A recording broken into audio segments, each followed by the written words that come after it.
कांग्रेस सहित विपक्ष की ज्यादातर राजनीतिक पार्टियों के निशाने पर चुनाव आयोग है। अब चुनाव आयोग से नाराजगी एक तो इसको लेकर है कि जो बिहार में वोटर रिवीजन कराया जा रहा है, एसआईआर की प्रक्रिया को लेकर लगातार सवाल उठ रहे हैं। इसके लिए संसद में भी जिस तरह से हंगामा हुआ वो हमने आपने सबने देखा। इसके बाद राहुल गांधी की तरफ से वोट चोरी के आरोप लगाए गए और अब तो राहुल गांधी यह कह रहे हैं कि जो पहले खुलासे हुए थे वो तो मात्र एटम बम थे, लेकिन अब जल्द ही उनकी तरफ से हाइड्रोजन बम फोड़ा जाएगा, इसी तरह की वोट धांधली को लेकर।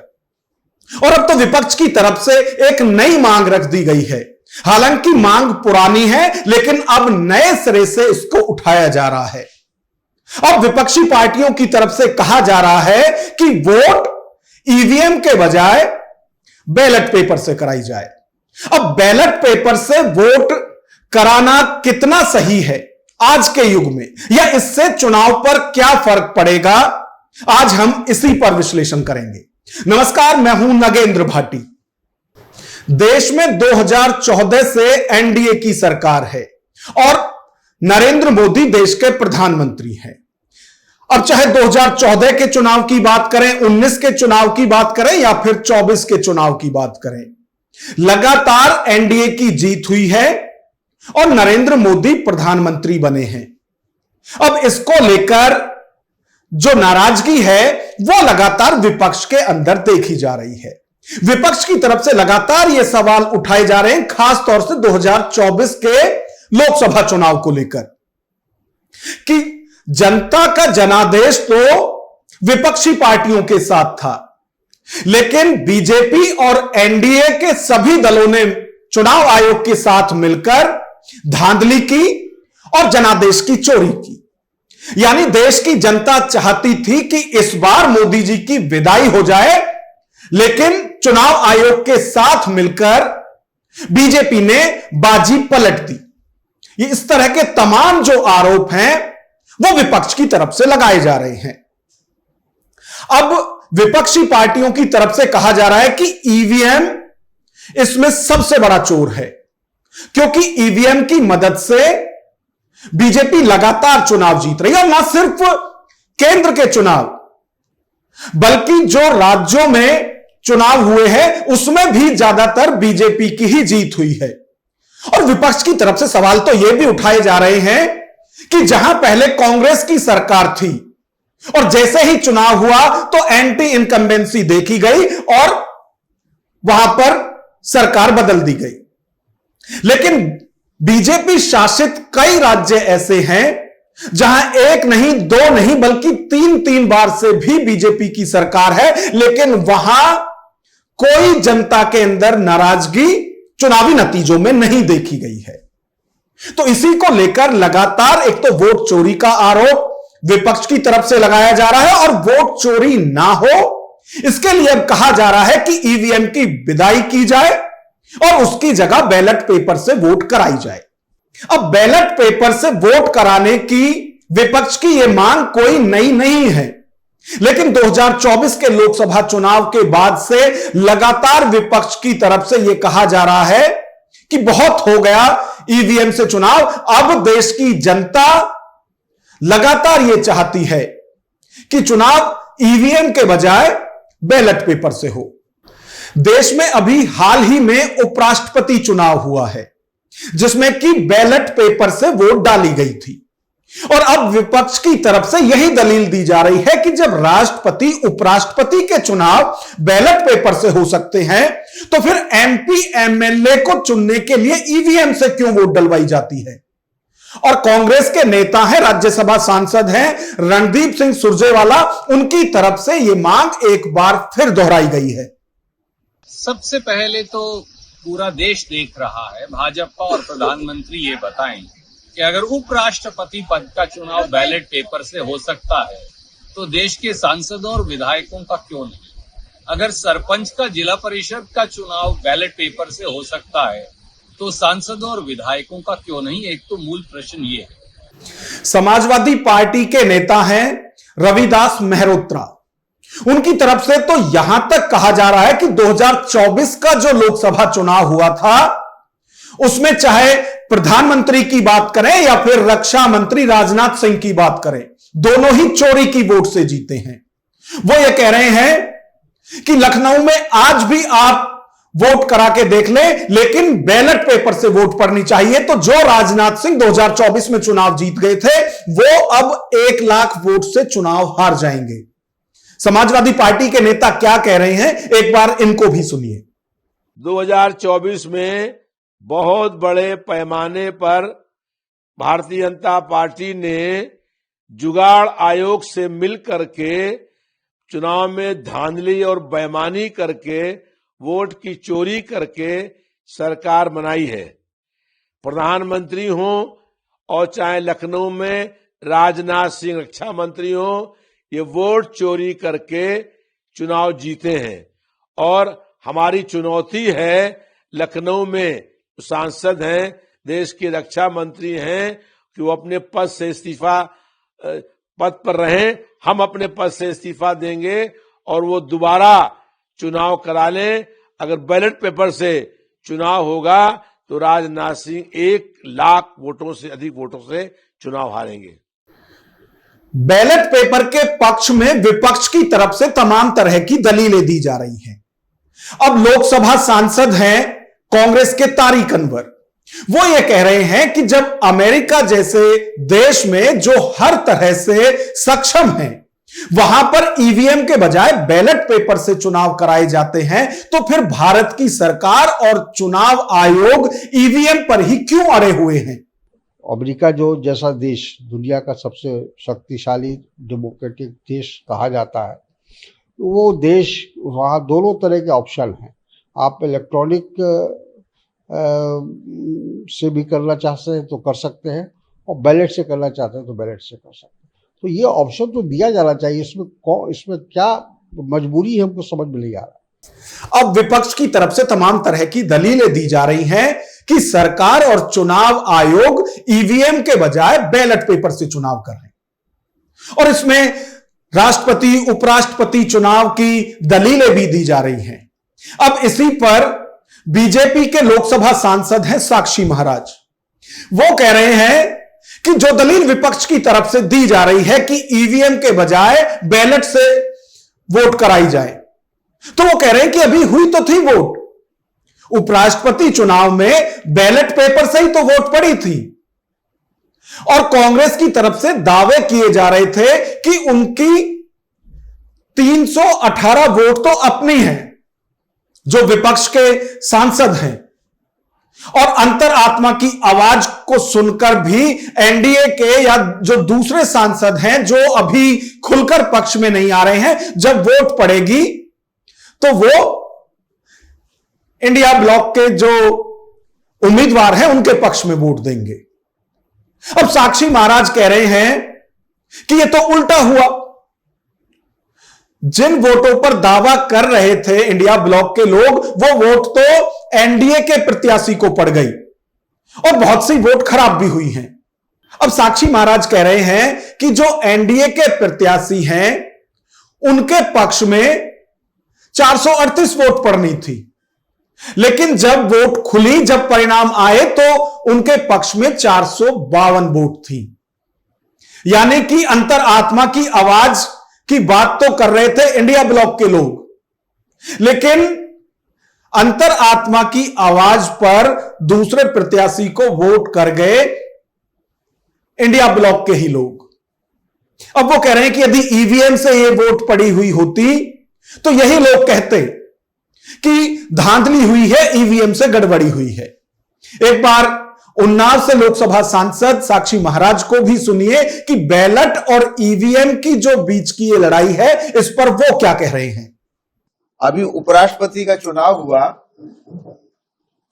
तो बैलेट से हुआ और जितनी हमारी संख्या उससे कहीं ज्यादा हमको वोट मिले, 452। कदाचित ये भी वोट मशीन से पड़े होते,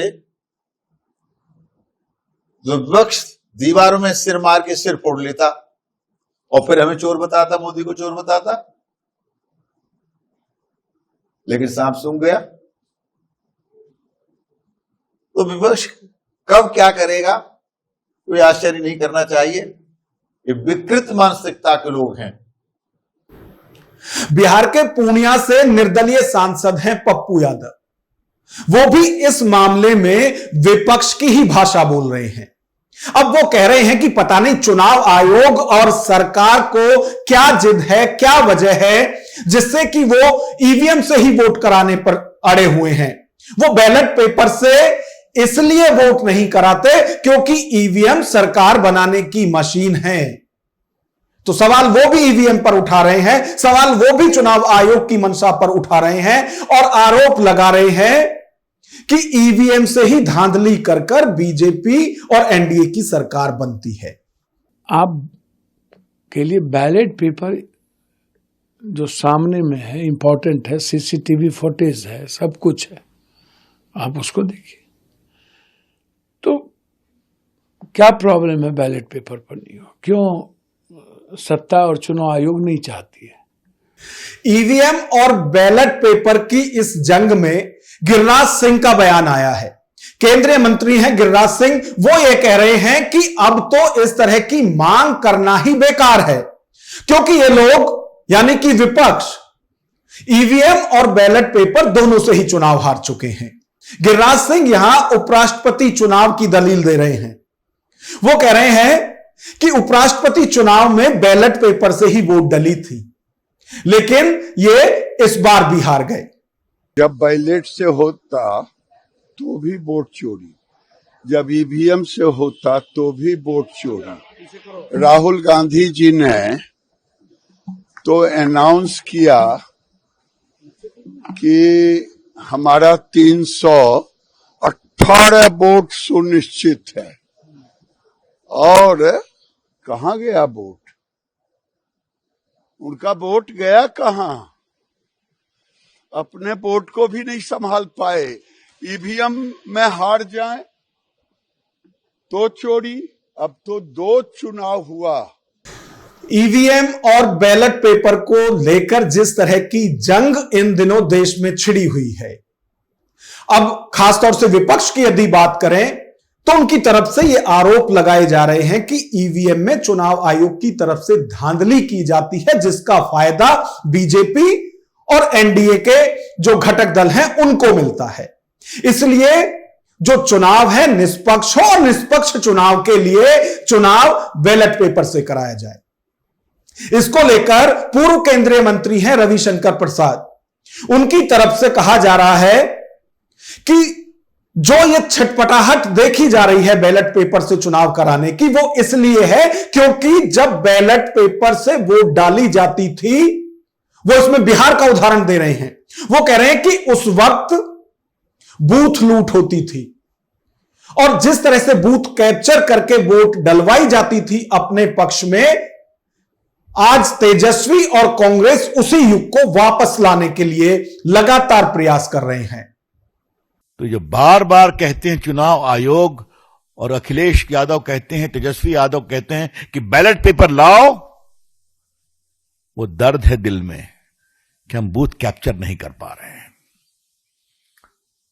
तो ये पूरे चुनाव आयोग और वोटर के लिस्ट पर जो घमासान छिड़ा हुआ है, इसके बीच में 2 मूल बिंदु हैं।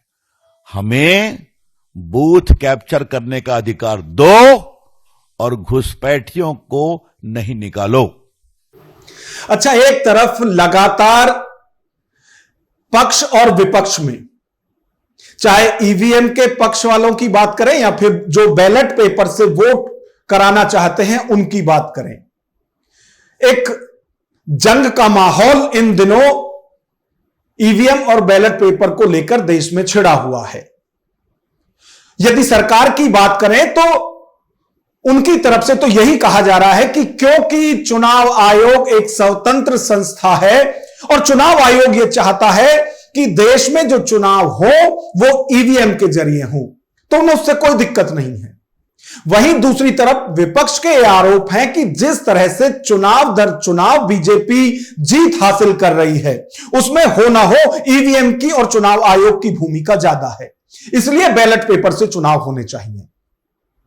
और बैलेट पेपर की इस जंग में अब कर्नाटक राज्य की यदि बात करें तो कर्नाटक में कांग्रेस की सरकार है और कांग्रेस की सरकार ने यानी कि कर्नाटक के कैबिनेट ने यह फैसला लिया है कि अब जो राज्य में निकाय चुनाव या फिर जो पंचायत चुनाव होंगे वो चुनाव बैलेट पेपर से कराए जाएं और इसके लिए कैबिनेट की तरफ से बाकायदा प्रस्ताव जो है वो चुनाव आयोग को भेजा गया है। यानी कि कर्नाटक राज्य चुनाव को यह सिफारिश की गई है कर्नाटक सरकार की तरफ से कि जो आगामी पंचायत और निकाय चुनाव होंगे उसमें बैलेट पेपर से वोट कराई जाए। See, this is a political decision which we have taken. We believe it in our ballot system. The government has the powers to recommend to the State Election Commission, and the State Election Commission will do it. Even when the amendment was been passed by the BJP government also, they had also written that either EVM or ballot. अब विपक्ष की तरफ से लगातार चुनाव आयोग से यह मांग की जा रही है कि जनता का विश्वास ईवीएम पर अब नहीं है, जो भरोसा है वो लगातार उठ रहा है, तो इसलिए देश में चुनाव अब बैलेट पेपर से कराए जाए। अब जिस तरह से कर्नाटक की सरकार ने सिफारिश की है राज्य चुनाव आयोग को कि जो पंचायत चुनाव हैं और निकाय चुनाव हैं वो बैलेट पेपर से कराए जाए। हालांकि अभी चुनाव आयोग को यह फैसला लेना है कि जो सिफारिश राज्य सरकार की आई है उसमें क्या करना है, यानी चुनाव हमेशा की तरह ईवीएम से कराने हैं या फिर जो सरकार चाहती है वहां की कि बैलेट पेपर से चुनाव हो, बैलेट पेपर से कराती है। यह चुनाव आयोग के हाथ में है और चुनाव आयोग को ही इस पर फैसला लेना है। लेकिन इस सबके बीच देश में एक बहस जरूर छिड़ गई है और हो सकता है कि जितनी भी गैर बीजेपी सरकार हैं या जिन राज्यों में बीजेपी की सरकार नहीं है, विपक्ष की या फिर दूसरी पार्टी की सरकार है, वहां पर भी सरकारों की तरफ से इस तरह के प्रस्ताव राज्य चुनाव आयोग को भेजे जा सकते हैं और उसमें मांग की जा सकती है कि अब ईवीएम के बजाय बैलेट पेपर से चुनाव कराए जाएं। खैर यह फैसला तो चुनाव आयोग को लेना है कि वो जो अभी कर्नाटक सरकार की तरफ से सिफारिश की गई है बैलेट पेपर से चुनाव कराने की, उस पर क्या फैसला ले। लेकिन देश में अब बहस जरूर छिड़ गई है कि ईवीएम बेहतर है या फिर बैलेट पेपर। हम आपकी राय जानना चाहते हैं कि जिस तरह से ईवीएम और बैलेट पेपर को लेकर यह जंग छिड़ी हुई है, तो आप ईवीएम के पक्ष में हैं या फिर बैलेट पेपर के? अपनी राय कमेंट बॉक्स में हमें जरूर बताएं। नमस्कार।